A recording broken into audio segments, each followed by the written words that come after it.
यह जिंदगी का इसलिए विश्वास कर, है सबक यह जिंदगी का इसलिए विश्वास कर। हार से मत हार, खुद में जीत का उत्साह भर। हार से मत हार, खुद में जीत का उत्साह भर। ये गिरे हैं वो गिरे हैं जाने कितने और भी, ये गिरे हैं वो गिरे हैं जाने कितने और भी। फिर भी देखो जिद के पक्के है यहाँ इंसान भी, फिर भी देखो जिद के पक्के है यहाँ इंसान भी। और परवाज माने उड़ान होता है।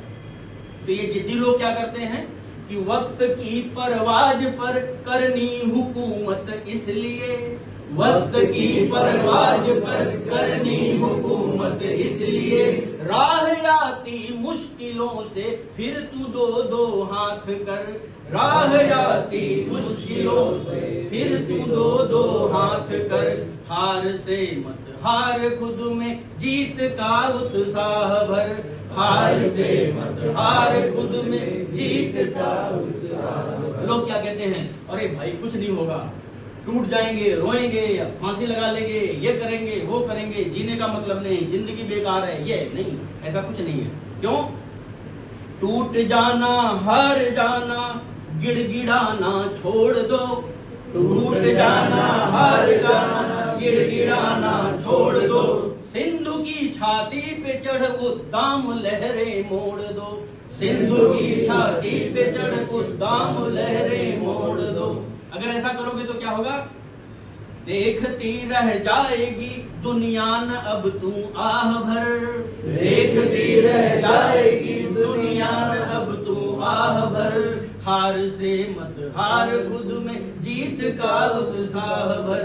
हार से मत हार, खुद में जीत का उत्साह भर। संघर्ष ही पुरुषार्थ का, संघर्ष ही पुरुषार्थ का श्रृंगार है यह जान लो, संघर्ष ही पुरुषार्थ का श्रृंगार है यह जान लो। और लोग क्या कहते हैं, यार मैं तो कुछ नहीं कर सकता क्योंकि मेरी किस्मत में कुछ नहीं है, मेरी किस्मत रूठी हुई है। जबकि ऐसा नहीं है। क्यों? इस संघर्ष ही पुरुषार्थ का श्रृंगार है यह जान लो। रूठती रूठती कुदरत न किस्मत बंदे तुम भी मान लो। क्यों? लोग कहते हैं ना, भगवान ने मेरी शकल ही ऐसी बनाई है, मैं क्या करूं? ऐसा नहीं है भाई। तू गढ़ा अनमोल सांचे में गया एहसास कर, तू गढ़ा अनमोल सांचे में गया एहसास कर। हार से मत हार, खुद में जीत का उत्साह भर। हार से मत हार, खुद में जीत का उत्साह भर।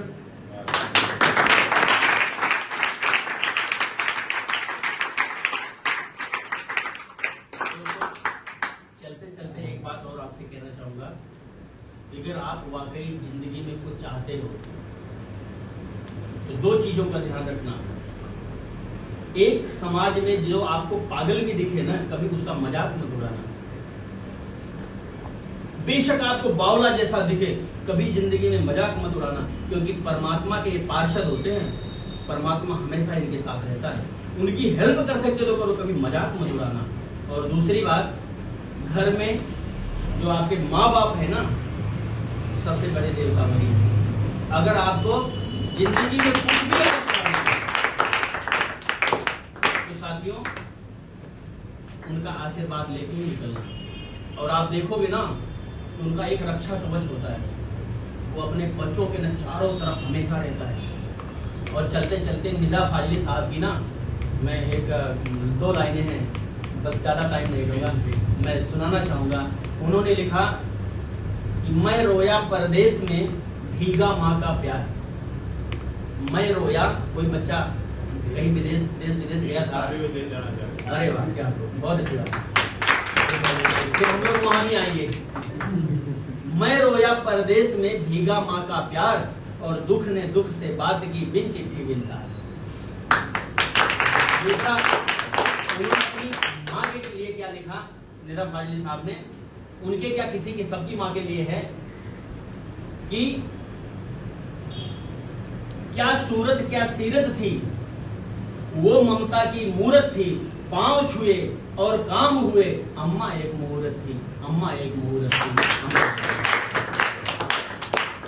अच्छा, एक सवाल तो पूछ लूं आपसे, विद्या जो है ना, विद्या सबसे पहले क्या देती है? बताओ, विद्या क्या देती है सबसे पहले?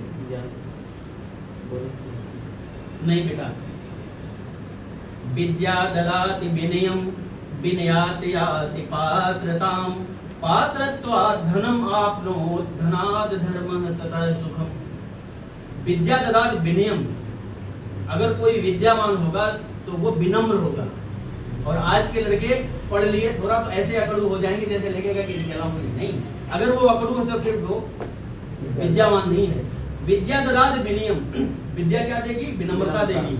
और जब आपके पास विद्या हो, आपके पास विनम्रता हो, मतलब मैं इसलिए बता रहा हूं, ये फार्मूला अपनी जिंदगी में या किसी के ऊपर लगा लेना, आपको पता चल जाएगा सफल है कि असफल है। तो विद्या विनम्रता देती है, और जिस व्यक्ति के पास विद्या हो और विनम्रता हो तो पात्रता उसमें विकसित होती है, किसी चीज को पाने की क्षमता आती है। और जब ये तीनों चीजें होती हैं तब उसको पैसा मिलता है, पद प्रतिष्ठा, पैसा मिलता है। तो बोलोगे क्या तब तो सुख मिलेगा? नहीं, तब भी सुख नहीं मिलेगा। क्यों? धनाद धर्म तथा सुखम, उस धन के एक हिस्से से जब आप समाज में लगाओगे, लोगों की मदद करोगे, तब आपको सुख मिलेगा। आज क्या है, कॉन्वेंट में बच्चे पढ़ लिए, ए से जेड तक थोड़ा उल्टा सीधा घुमा के जानना पढ़ना लिखना सीख गए, किस्मत अच्छी थी, प्रारब्ध था, बढ़िया जो है ग्लोबल नौकरी मिल गई, और उसके बाद क्या हुआ कि शादी भी हुई, सारा कुछ हुआ, और नैनीताल में जो है वो कूद के आत्महत्या कर ली। क्यों ऐसा हो रहा है? संतुलन बिगड़ गया है। और क्यों? क्योंकि इसकी चीजें होता क्या था? मानवता की परिभाषा थी कि मानवता की परिभाषा क्या है? एषाम न विद्या तपो न दानम, ज्ञानम न शीलम, गुणो न धर्म, ये मृत्यु लोके भूभारि भूता, मनुष्य रूपेण मृगा शरन्ति। जिसके पास विद्या नहीं है, ज्ञान नहीं है, शील नहीं है, जिसके पास धर्म नहीं है, सहनशीलता नहीं है, वो आदमी क्या है? वो आदमी ना इस संसार में चलते फिरते, मतलब वो घास चरते हुए हिरण के अलावा और कुछ नहीं है। शास्त्र कहता है, साहित्य संगीत कला विहीन साक्षात पशु पुच्छ विषाणीन। जैसे कोई भी पशु अगर पूंछ नहीं रहती वो बंडा लगता है, खराब लगता है। तो जिस आदमी के पास ये सारे आभूषण नहीं है, वो कहने को भाई बन ले चाहे जैसे, लेकिन उसको आप शोभा नहीं पा सकता। मेरे दोस्तों, इसलिए हमेशा ध्यान रखना। और हम लोगों ने जो बातचीत की, इसमें से अगर कुछ भी अच्छा लगा हो तो तुरंत उसको लागू कर देना। और सबसे पहले मेरा एक ही आपसे निवेदन है कि आप सूर्योदय के पहले सो करके उठना शुरू कर दो। और मैं आपको कहता हूं 40 दिन बाद मेरे से मिलना, फिर आप बताना। सूर्योदय से पहले सोकर उठना शुरू कर दो। क्योंकि देखो, हम किसी धर्म को माने ना माने, लेकिन इतिहास ही माने तब भी प्रेरणा मिलती है। जब भरत ननिहाल से लौट के आए थे